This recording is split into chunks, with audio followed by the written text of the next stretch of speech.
Hey, what's up guys? Welcome back, and today we're going to do something a little bit different. We're going to discuss Vegapunk and potentially how he orchestrated this entire fight between the world government and Straw Hats, as well as about his devil fruit. Let's get into it. So starting off, how would Vegapunk orchestrate this entire situation between the Straw Hats? The most likely situation would be if he was an awakened devil fruit user. And honestly, I haven't seen anyone else discussing Vegapunk's devil fruit awakening, because I believe that his awakening could be one of the most ridiculous awakenings in the entire story. So we know that Vegapunk ate the brain fruit, which allows him to store an indefinite amount of information inside of his brain and allows him to remember everything he ever learned. So what could his potential capabilities be if he was an awakened devil fruit user? Since his devil fruit is a memory based devil fruit, I was thinking what along the lines could expand based on memory. I'm guessing Vegapunk could read other people's memories from inside their brains. So it would almost be like a type of psychic power where Vegapunk is able to kind of reach inside and pick out certain memories within another person's brain. And let's take it a step further. Imagine if he was able to go into someone's brain and control their body. And a good way to imagine this is like Vegapunk is like a parasite inside of someone else's brain. And I love this real world example of these parasitic fungi, which once they take over an ant's brain, they're able to control the ant for a limited period of time. So they take over the ant's brain and they actually make the ant climb up a tree and put itself in a prime location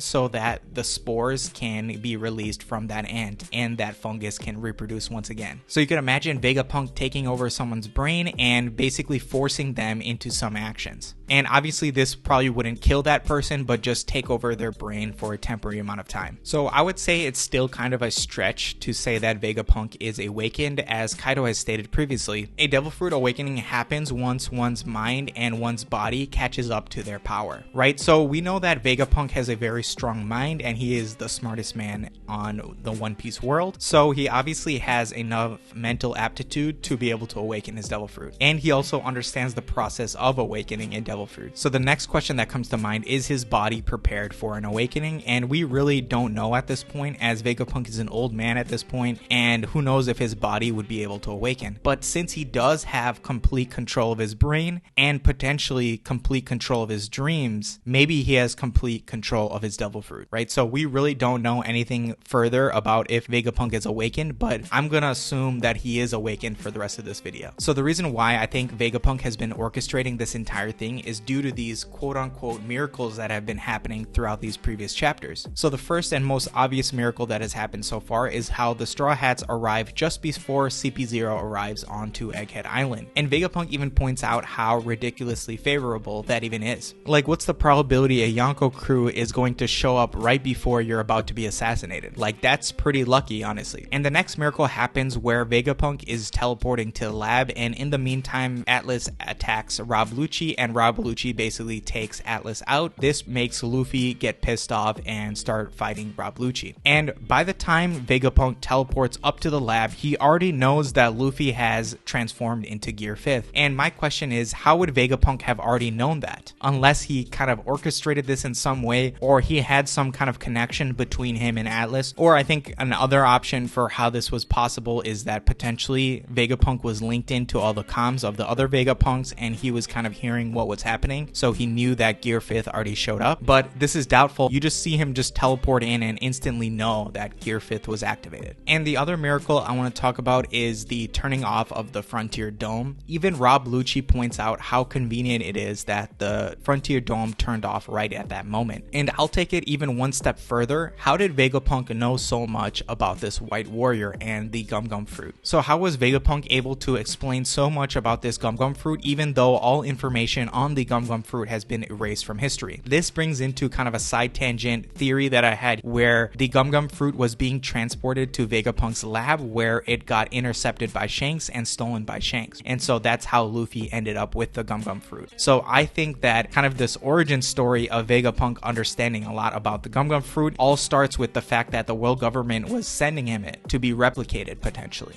So even though I believe that Vegapunk has been orchestrating this entire thing, I still think there's some unanswered questions that we have and would definitely fill in the gaps on what Vegapunk's plan really is. And the first thought that comes to mind is, why does Vegapunk keep bringing up how he could potentially turn on the world government? And not only this, he even sends Kuma to the Red Line to send a message clearly to the Celestial Dragons about something. He even tells Bonnie that it's not time just yet to change Kuma back to normal, right? So Vegapunk has an important message that Kuma has to send. And even with all that stuff going on with Kuma, Vegapunk even calls Dragon before all of this stuff even went down and tells Dragon that he might die. So why does Vegapunk tell Dragon that he might die if Dragon might not have enough time to even come to Egghead Island? So what is Vegapunk's overall plan? Why would he orchestrate this in the first place? Why would he want any of this to happen? So since the world government turned on Vegapunk as he discovered the secrets of the ancient kingdom, I think Vegapunk really wants to send a message to the world government that, yo, I'm not someone to be messed with. When you mess with me, I can create pure chaos. What is Vegapunk doing here? One, he's sending a message to the Celestial Dragons by sending Kuma to the Red Line. Two, he's creating a mini war between the Straw Hats and the world government. Since Kizaru is pulling up, it will be an Admiral versus a Yonko very soon at Egghead. And not only that, the third thing is that he is going to potentially educate these Straw Hat pirates on the true secrets of the world and potentially overthrow the world government. And lastly, he created this mini Seraphim army, which is potentially the strongest beings that have ever existed on the sea. So Vegapunk is not messing around, and I think he is going to send a message to the world government that not to mess with him. And this leads into the final question I had. Why did the world government send Kizaru in the first place? As he had something planned at Egghead. So if you're the world government and you're planning to take out the smartest man in the world, you're definitely going to send someone strong enough to take that person out. Initially, the world government sends out CP0, yet they already had planned Kizaru to be sent out. So clearly the world government has actually thought through